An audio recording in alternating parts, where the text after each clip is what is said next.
진명의 어르신들 안녕하세요. 이만영 목사입니다. 우리 어르신들 그동안 잘 지내셨지요? 4월 예배를 우리 일찍 하고 나서 한 달 보름이 더 지나서요 이렇게 우리 어르신들 영상으로 인사를 드립니다.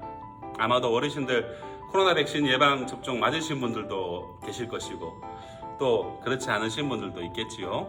아무쪼록 이 코로나 상황 가운데 해받지 않고 건강하게 지나시기를 간절히 기도하겠습니다.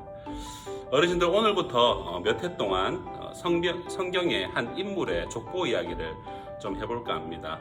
요즘 세대는 이 족보라고 하면은 아마도 잘 모를 텐데 제가 이제 아주 어릴 적만 해도 우리 어르신들 연세 정도 되시는 저희 큰아버지께서 사촌 형들을 다 둘러 이렇게 앉게 하셔가지고 집안의 족보를 가르치시고 공부했던 그런 기억이 있습니다. 그만큼 이제 선진들을 기억하고 공경하는 것, 그것이 바로 족보가 가지는 의미라고 할 수 있겠지요. 마찬가지로 제가 들고 있는 이 성경에는 이 수많은 인물들의 족보의 이야기가 담겨져 있는데요. 그 중에 가장 중요한 족보가 바로 아브라함이라는 사람의 족보입니다. 그 아브라함의 족보로부터 시작하여서 지금 우리가 믿고 있는 예수 그리스도의 탄생까지 그 이야기가 이어지기 때문에 그 족보는 너무나도 중요합니다. 우리 이름에는 다 뜻이 있지 않습니까? 가령 제 이름이 뭔가요? 이만형입니다. 그죠? 오얀리에 일만만 빛날 형자를 써서 이만형입니다. 곧 이름, 만형이라는 이름의 뜻은 만 가지 일이 빛이 난다 라는 그런 뜻이에요. 그래서 모든 일이 빛이 난다라는 그런 뜻을 가지고 있듯이 이 아브라함이라는 사람의 이름에도 깊은 뜻이 담겨져 있습니다. 그게 뭐냐면 바로 세상 모든 나라의 아버지라는 그런 뜻을 가지고 있습니다.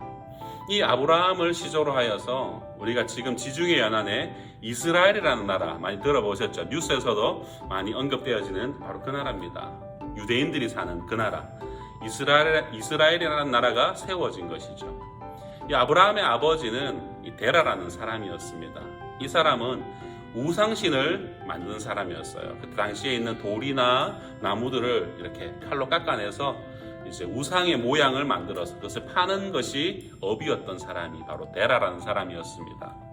이 데라의 아들 아브라함, 이 아브라함이 우르했을 때 하나님께서는 아브라함에 나타나셔서 아브라함에 이렇게 말씀합니다. 창세기 12장 1절에 이렇게 말합니다. 너는 너의 고향과 친척과 아비의 집을 떠나서 내가 너에게 보여줄 땅으로 가라. 당시는 족장시대였습니다. 그래서 시족사회였죠. 함께 혈육끼리 모여서 사는 그런 시대였습니다. 그렇게 아브라함에게 아버지와 친척, 그 삶의 터전, 그들이 모여 사는 그 삶의 터전을 떠나서 내가 너에게 명령하는 그곳으로 가라라고 하십니다. 뭐 다른 미사 욕구가 없습니다. 그 가면은 내가 이렇게 해주겠다, 이렇게 해주겠다 이런 게 없이 먼저 가라라고 말씀을 하신 것이죠. 그때 아브라함은 군말 없이 이 하나님의 말씀에 순종하여서 이 고향을 떠나 하나님이 명령하신 가나안 땅, 곧 지금의 이스라엘의 영토로 이렇게 이주하게 됩니다. 아브라함이 그렇게 할 수 있었던 것은 바로 아브라함에게 무엇이 있었냐면은 믿음이 있었기 때문이었습니다.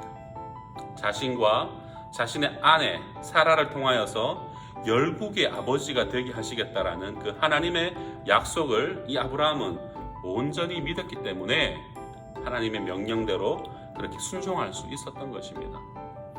아브라함의 당대에는 하늘의 별과 같은 바다의 모래 같은 자손을 볼 수 없었습니다. 왜냐하면 아브라함은 자식이 하나 100세에 이삭이란 자식 하나만 하나님께서 주셨어요. 그리고 이삭에게는 에서와 야곱이라는 아들 둘만 주셨어요. 그리고 야곱에게서부터 이제 12명의 아들이 나면서 그 민족이 왕성하게 퍼지기 시작했던 것이죠. 그래서 아브라함이 당대가 자기가 살아있는 동안에는 많은 자손이 될 것이다라고 기대조차 할 수 없었지만 4천년이 지난 지금은 그 아브라함으로 말미암은 자손들이 한 나라를 이루고 있는 것을 볼 수 있습니다. 어르신들, 인생을 변화시키는 많은 요인들이 있는데요. 어르신들은 무엇이 인생을 변화시킨다라고 생각하시는지요? 아마도 어르신들 여러 가지를 생각하실 겁니다. 그런데 저는 저의 인생을 변화시킨 한 가지를 꼽자면은 바로 이 아브라함처럼 믿음이라고 말하고 싶습니다. 앞서서도 말씀드렸는데 저희 집안은 집안 어른들 앞에 앉아서 족보를 배울 만큼 유교 사상을 중시하는 그런 집안이었습니다. 1년에 10번도 넘는 제사를 지내는 그런 집안이었어요. 어릴 적 저는 항상 조상에게 잘해야 한다, 조상신을 잘 섬겨야 한다라는 그런 이야기를 듣고 자랐습니다. 그런데 그토록 우리 집안은 제사도 잘 지내고 성실하게 살았는데 제 위로 형님 두 분은 형님들이 어릴 적 5살 때, 8살 때 제가 태어나기 전이죠. 그때 사고로 혹은 질병으로 죽어서 또 아버지는 제가 6살이 되던 해에 지금 제 나이 43살, 저와 같은 나이에 아버지는 돌아가셨습니다. 저는 어릴 적부터 들었던 의문이 그렇게 조상을 잘 섬기고 성실히 우리는 섬겼는데 왜 우리 집에는 아주 큰 우한, 바로 사람이 제명에 못 살고 단명하는 일이 끊이지 않을까. 또 저는 외할아버지 얼굴을 본 적이 없거든요.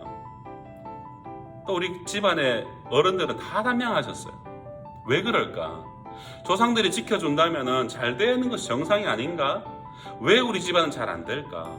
항상 꼬리에 꼬리를 무는 의문들이 가득했습니다. 결국 나름의 결론을 내린 것이 조상신 따위는 없다. 어릴 마음에 없다라는 결론을 내렸어요. 사람은 한번 죽으면 끝이다 하면서 인생의 죽음에 대해서 고민하기 시작했어요. 그러다가 친구의 소개로 교회를 나오게 되고 그때부터 예수님을 믿게 되면서 인생의 모든 의문점이 해결받게 되었던 것이었습니다. 어르신들, 인생을 바꾸는 힘이 있는 것, 여러분, 그것은 다름 아닌 믿음일 것입니다. 그렇다면 무엇을 믿는지가 중요하겠지요. 증명되지 않은, 보이지 않는 귀신을 믿는 것인가, 믿을 것인가, 아니면 수천 년부터 자신을 계시해 오신 존재하는 이 성경책을 믿을 것인지를 두고 봤을 때 저는 의심의 여지 없이 이 성경책을 믿어야겠다라고 결심을 했습니다. 그리고 이 성경책 읽기 시작하고 그 속에 담긴 의미를 깨닫기 시작했습니다. 결국 그 믿음이 저를 지금 이 자리에 있게 만든 것이죠. 우리 어르신들에게 코로나 이전에는 가서 같이 기타 치면서 노래도 하고 말씀도 나누고 간단하지만 레크레이션도 하고 그렇게 할 수 있었던 것이었어요. 우울하고 불쌍하기 짝이 없던 저희 집안은 예수님을 믿고 난 이후부터 변하기 시작했습니다. 제가 믿음으로 변하니까 어머니가 변하고 우리 가정이 변하기 시작했습니다. 우리 어머니 마음에 얼마나 한이 많으셨겠어요. 아들 둘을 먼저 보낸 어머니의 마음, 남편을 본인이 37살 때에 남편이 죽어버린 그 한이 얼마나 많았겠습니까? 하지만 그런 한도 하나님께서 우리 어머니의 마음에 믿음이 들어갔을 때에 다 풀어주셨어요. 예수님이 주인된 믿음의 가정을 꾸리고 세상 풍파 속에서 믿음으로 헤쳐갈 넉넉한 힘도 주시고 때로는 넘어지는 그런 상황 속에서도 일어날 힘을 주시고 때로는 또 생각지도 못한 넘치는 풍요로움으로 오늘도 우리 가정을 복되게 하십니다. 그렇게 저는 오늘 하루도 믿음으로 살아갑니다. 믿음으로 이 영상을 만들어 우리 어르신들께 나누고 있지요. 부디 단 한 분이라도 이 예배를 통해서, 이 영상을 통해서 예수님을 조금이나마 알게 되기를 바라는 그런 심정으로 기도합니다. 어르신들 늘 건강하시고 또 다음에 웃는 모습으로 찾아뵙고 인사드리겠습니다. 감사합니다.